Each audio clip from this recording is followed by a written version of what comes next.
लीजिए सुनिए आचार्य चतुर्सेन शास्त्री के लिखे उपन्यास वयम रक्षामः का 35वां भाग वैजयंतीपुरी मेरी यानी समीर गोस्वामी की आवाज में। दंडकारण्य के दक्षिण भाग के पास वैजयंतीपुर था, जहां का स्वामी असुरों का एक एकाधिपति कुलीतरवंशी तिमिध्वज शंबर था, जो 100 दुर्गों का स्वामी था। शंबर की राजमहिषी दिति पुत्र मय दैत्य की पुत्री तथा रावण की महिषी मंदोदरी की सगी बहन थी। उसका नाम माया था। माया अपूर्व रूप सुंदरी थी। उसका रंग तपाए हुए सोने के समान कांतिमान था और उसके अंग प्रत्यंग इतने सुडौल थे कि देखकर उसके रचयिता को धन्य कहना पड़ता था। असुरराज शंबर जैसा प्रतापी और संपन्न था, वैसा ही शालीन वीर और महिमावान भी था। रावण विचरण करता हुआ अकस्मात ही शंबर की राजसभा में जा पहुंचा। ज्वलंत अग्निशिखा के समान तेजस्वी एक तरुण को बहुमूल्य मणियों के भुजबंद और महार्ग मरकत मणि का कटिबंध पहने, विशाल बाहु, प्रशस्त वक्ष, उन्नत ललाट, उत्फुल्ल नयन और कृष्णकाक पक्ष पर मणिमुकुट पहने, कंधों पर दुर्धुर्ष परशु रखे लापरवाही से नगर के राजपथ पर अग्रसर होते देखा तो बहुत जन कौतूहल से उसके पीछे हो लिए। रावण चारों ओर नगर की सुषमा निहारता हुआ, गवाक्षों से झांकती हुई पुरवधुओं पर कटाक्ष करता हुआ, असुर बालकों, याचकों और कन्याओं को स्वर्ण देता हुआ, हंसता मुस्कुराता, हंस की चाल से चलता राजपथ पर राजमहालय की ओर चला जा रहा था। असुर नागर आश्चर्यचकित हो इस तेजस्वी आगंतुक एकाकी परदेशी को देख रहे थे। किसी का भी साहस उससे परिचय पूछने का न होता था। राजद्वार तक पहुंचते पहुंचते बहुत भारी भीड़ उसके साथ लग गई।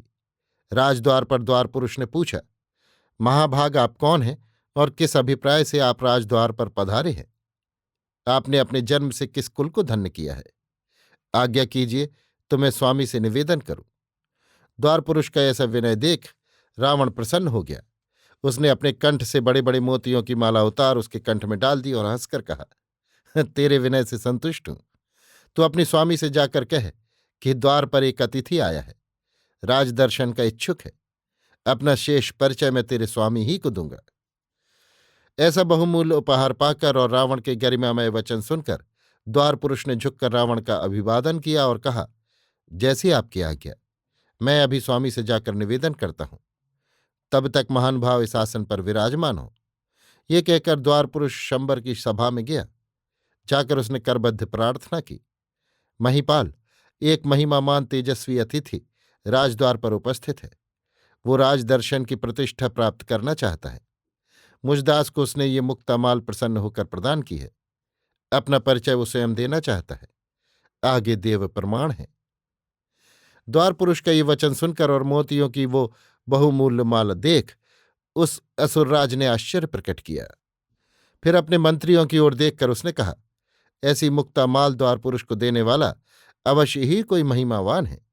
तुम स्वयं उसकी अभ्यर्थना कर उसे मेरे पास ले आओ। मंत्रीगण अर्घपाद्य ले द्वार पर आए। रावण का अर्घपाद्य से सम्मान किया और कहा, महाभाग, आप चलकर हमारे असुरपति से भेंट कीजिए। हंसते हंसते शंबर के सम्मुख जाकर रावण ने कहा, असुरराज शंबर की जय हो। मैं पौलस्त विश्रवा मुनि का पुत्र रावण, लंकापति राजमहिषी माया देवी का बहनोई, आपका साढ़ू, आपके दर्शनार्थ आया हूं। आप मेरे ज्येष्ठ हैं, मैं आपका अभिवादन करता हूं। रावण के ऐसे वचन सुनकर शंबर दोनों हाथ फैलाकर आसन से उठकर रावण की ओर दौड़ा। उसने अंक में भरकर रावण को बार बार आलिंगन करके कहा, आज मैं धन्य हुआ, प्रतिष्ठित हुआ। पौलत्स रावण, तुम पूजार्ह हो। अभ्यर्थना करता हूं, इस असुरपुरी में तुम्हारा स्वागत है। भाई, ये तुम्हारी ही पुरी है, तुम अपने ही घर आए हो।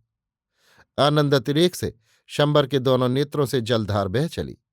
उसने अपने मंत्रियों को आज्ञा दी कि नगर में उत्सव मनाया जाए। सब कोई आज दीपावली करे। ये हमारा प्रिय संबंधी पौलत्स रावण प्रजापति के वंश का है, सुप्रतिष्ठित है। इसके आने से मेरा कुल धन्य हुआ, मेरा ये नगर पवित्र हुआ।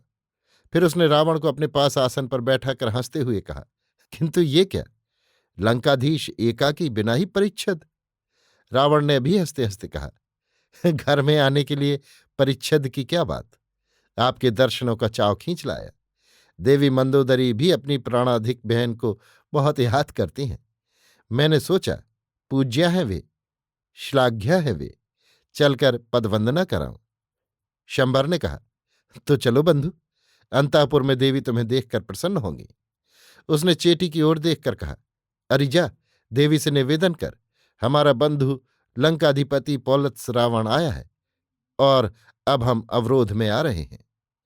चेटी मस्तक अवनत कर जो आज्ञा कह चली गई और असुरराज शंबर रावण के कंधों पर हाथ रखकर धीरे धीरे बातें करते हुए अंतःपुर में प्रविष्ट हुए। अभी आप सुन रहे थे आचार्य चतुर्सेन शास्त्री के लिखे उपन्यास वयम रक्षामः का 35वां भाग, वैजयंतीपुरी, मेरी यानी समीर गोस्वामी की आवाज में।